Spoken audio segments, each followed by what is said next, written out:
Serigne Aliou Cissé voit le jour en 1906 à Diossong, au cœur du Saloum. Petit-fils d'un grand érudit impliqué dans la résistance anticoloniale, il appartient à une famille qui a tout fait allégeance à El Hadji Abdoulaye Niass le Grand. Pour parler de Serigne Aliou Cissé, il faut dire que ça remonte à la relation entre le père de Cheikh al-Islam Al Hadji Ibrahima Niass, Al Hadji Abdoulaye Niass, et le père de Seydi Aliou Cissé, Alassane Coumba Dramane Cissé, qui vivait à Diossong.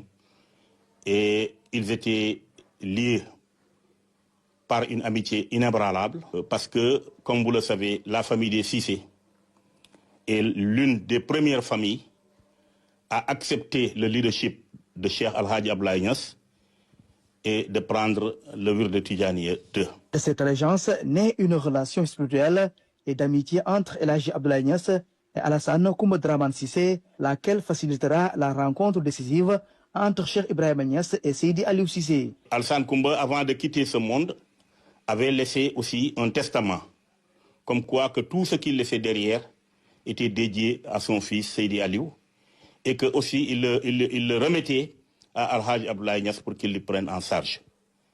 Et quand Al Hadji Abdoulaye Niass a vu Seydi Aliou, il a dit à ce petit, si on le met en contact avec Ibrahima, c'est-à-dire Cheikh al-Islam, ils vont faire une bonne paire.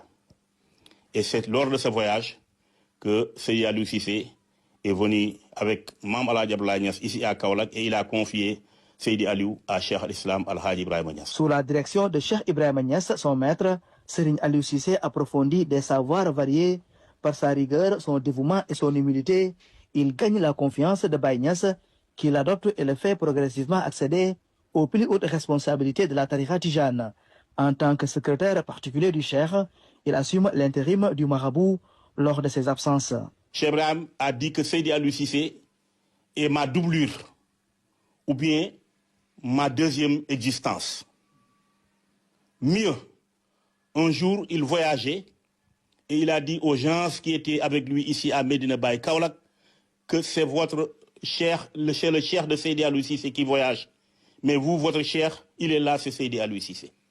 Mieux encore, Cheikh Islam Al Hadji Ibrahima Niass a dit que Seydi Aliou Cissé est le cheikh de mes enfants et de mes disciples. Il était l'imam de la grande mosquée de Medina Baye, les 5 prières quotidiennes, wazifa, les cérémonies funèbres, les cérémonies de baptême et tout ce qui était en tout cas en relation avec la pratique religieuse. Seydi Aliou Cissé était le dirigeant sous les ordres de Cheikh al-Islam Al Hadji Ibrahima Niass, qui par contre ne faisait que diriger la prière du vendredi et les prières des 2 Eid. Il était exemplaire sur tous les points. Il était parfait sur tous les points.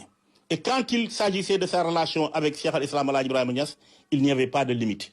Après le rappel à Dieu de Baye Niass en 1975, et conformément à la recommandation de l'imam de la Faïda, il devient son premier khalifa. Dans son testament, Cheikh al-Islam Al Hadji Ibrahima Niass a choisi Seydi Aliou Cissé comme son premier calife.